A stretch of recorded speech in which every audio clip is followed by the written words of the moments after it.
जी हां, अमेरिका ने ईरान पर फाइनल अटैक की तैयारी कर ली है, क्योंकि बार बार ट्रंप की चेतावनी का ईरान पर कोई असर नहीं हो रहा है।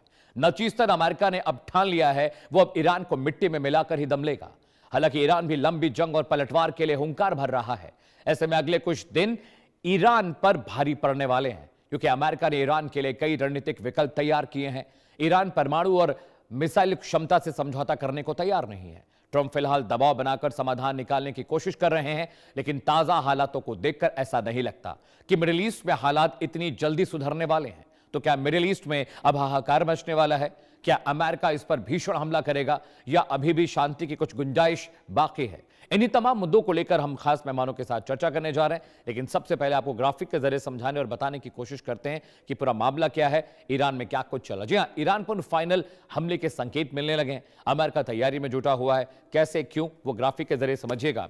स्ट्रेट ऑफ हॉर्मुज का ब्लॉकेड अब लगातार बड़ा मसला बनता जा रहा है। ईरान भी वहां पर है, अमेरिका भी उसे फ्री करना नहीं चाह रहा। ईरान ने स्ट्रेट ऑफ हॉर्मुज को बंद कर दिया है, जिससे ग्लोबल ऑयल सप्लाई, क्रूड की सप्लाई पर असर पड़ रहा है, वो प्रभावित हो रही है। ट्रंप इसे फिर से खुलवाने के लिए दबाव बना रहे हैं।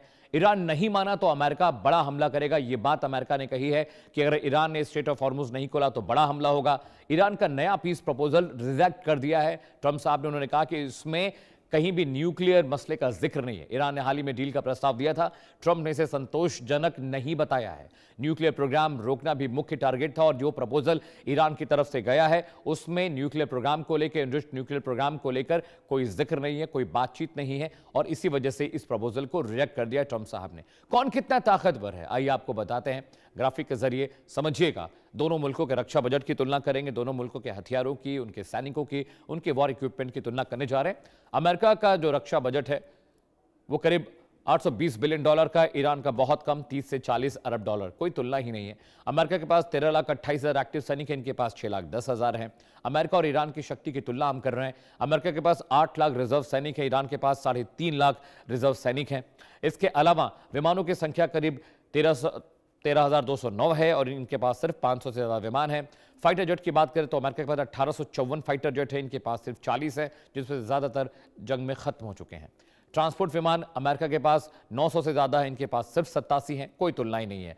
फ्लीट स्ट्रेंथ करीब 472 है, ईरान की फ्लीट स्ट्रेंथ करीब 67 है। अब समझिए, अमेरिका 11 एयरक्राफ्ट है उसके पास, ईरान के पास नौसेना में सिर्फ 1 एयरक्राफ्ट है, इनके पास पनडुब्बियों का जखीरा जरूर है। नौसेना के पास 9 हेलीकॉप्टर है, अमेरिका की बात करें, यहां पर ईरान के पास 10 हेलीकॉप्टर है। पनडुब्बियों की बात करें तो संख्या 64 है अमेरिका के पास, ईरान के पास इनकी संख्या 28 है और इसी से यह जंग लड़ भी रहा है। विध्वंसक पोत यानी डिस्ट्रॉयर्स की संख्या 75 अमेरिका के पास, इनके पास एक भी नहीं है।